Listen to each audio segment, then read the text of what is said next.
Salam jumpa sahabat M2TV, media informasi, sarana edukasi, dan saluran diskusi yang akan selalu siap mengupas data menjadi fakta, menyajikan info dan berita terpercaya, biar sahabat M2TV menjadi tahu dari yang belum pernah tahu. Dan kali ini kami akan mengulas tentang penetapan status tanah Pulau Rempang dengan hak pengelolaan tanah cacat hukum bagian kedua. Tetapi sebelum kami lanjutkan ulasan ini, jangan lupa like, subscribe, dan komen konten-konten M2TV, biar kami akan tetap eksis untuk mengulas isu-isu menarik yang tentu akan menghebohkan. Penetapan status tanah di Pulau Rempang dengan hak pengelolaan lahan patut diduga cacat hukum.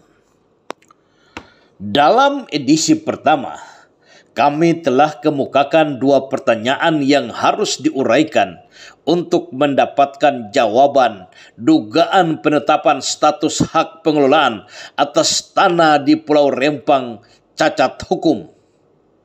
Pada pertanyaan pertama edisi lalu, kami coba menanyakan apa landasan hukum atau dasar hukum penetapan hak pengelolaan lahan atas tanah di Pulau Rempang untuk BP Batam.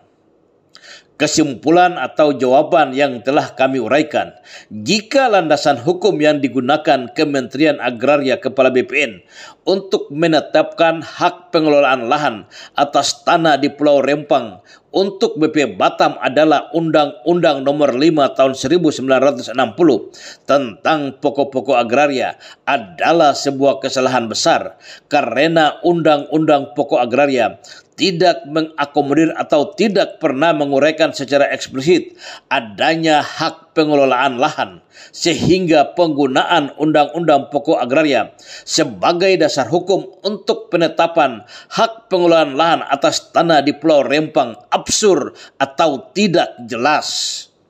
Dan kami telah kemukakan pertanyaan kedua, apakah tanah di Pulau Rempang Kota Batam dapat ditetapkan dengan hak pengelolaan untuk BP Batam begitu saja?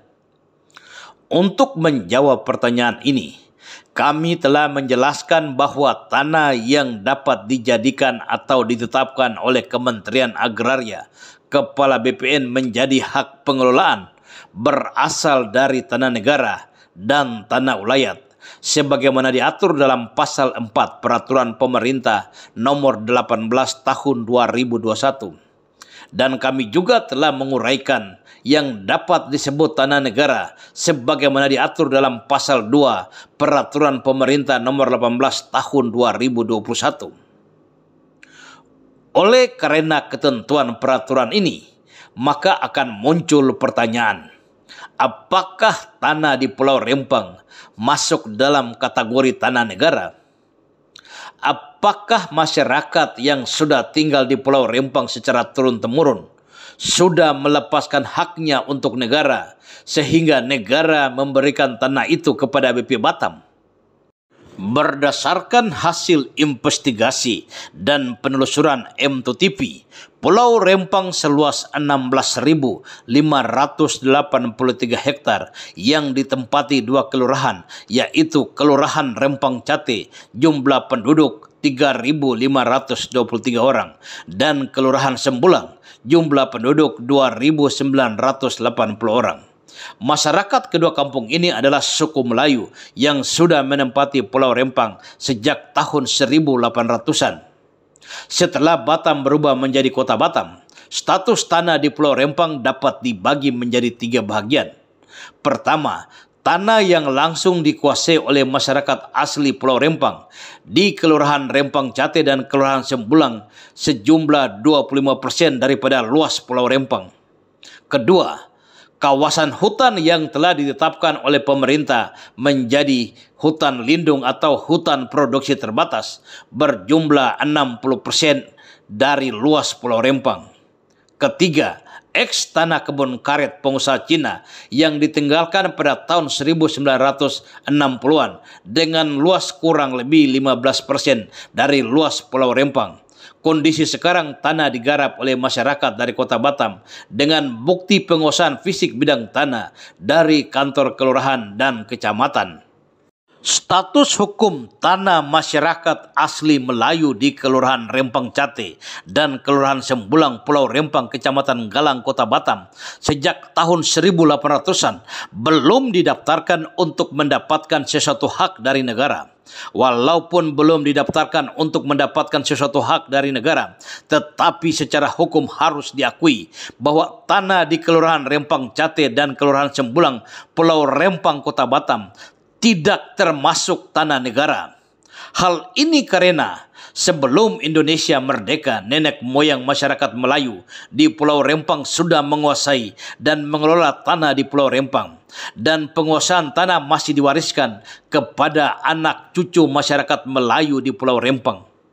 Sejak kemerdekaan Republik Indonesia, masyarakat Melayu di Pulau Rempang ingin untuk mendapatkan sertifikat tanah yang sudah dikuasai secara turun-temurun dan ingin diberikan hak yang sama seperti daerah-daerah lain bisa memiliki sertifikat tanah. Tetapi apa daya, hadirnya otorita Batam di Pulau Batam berdasarkan keputusan Presiden nomor 41 tahun 1973 tentang daerah industri Pulau Batam telah memupuskan harapan dan impian masyarakat Melayu di Pulau Rempang. Dan kita dapat membayangkan bagaimana kejamnya negara terhadap masyarakat Melayu di Pulau Rempang. Mereka seakan diharamkan untuk mendapatkan sertifikat tanah dalam keadaan negara tidak pernah membayar ganti kerugian atas tanah mereka. Silih berganti sudah wali kota Batam yang dipilih oleh orang-orang Melayu di Pulau Rempang Kota Batam. Tidak ada satupun wali kota yang mau memperhatikan nasib mereka. Tidak pernah satupun wali kota memperjuangkan kepastian hak atas tanah yang diwariskan oleh leluhur mereka. Dan sekarang, setelah Pulau Rempang benar-benar ditetapkan dengan status hak pengelolaan untuk BP Batam, betapa teganya wali kota Batam. Tanah warisan leluhur mereka dianggap sebagai tanah negara. Apakah ini adil untuk masyarakat Melayu di Pulau Rempang? Mereka saudara-saudara kita, orang Melayu yang tinggal di Pulau Rempang, tidak menguasai tanah berhektar-hektar. Tetapi tanah hanya sekedar menjadi tempat berdirinya rumah mereka yang sudah mereka tempati ratusan tahun yang lalu. Sampai saat ini belum diberikan sertifikat tanah dari negara kepada mereka. Di mana perlindungan negara terhadap hak-hak rakyat di Pulau Rempang sesuai amanah konstitusi? Oleh dan karena tanah yang sudah dikuasai secara turun-temurun untuk tempat tinggal oleh masyarakat Kelurahan Rempang Cate dan Kelurahan Sembulang Pulau Rempang, Kecamatan Galang Kota Batam, maka secara hukum harus diakui tanah yang dikuasai masyarakat lebih dari 20 tahun dengan etikat baik bukan tanah negara. Karena bukan tanah negara, ketika Kementerian Agraria Kepala BPN menetapkan tanah di Pulau Rempang dengan status hak pengelolaan lahan, maka harus diakui ada perbuatan melawan hukum atau proses penetapan tersebut cacat hukum. Lalu bagaimana bentuk konkret cacat hukum itu? Kita ikuti ulasan M2TV selanjutnya.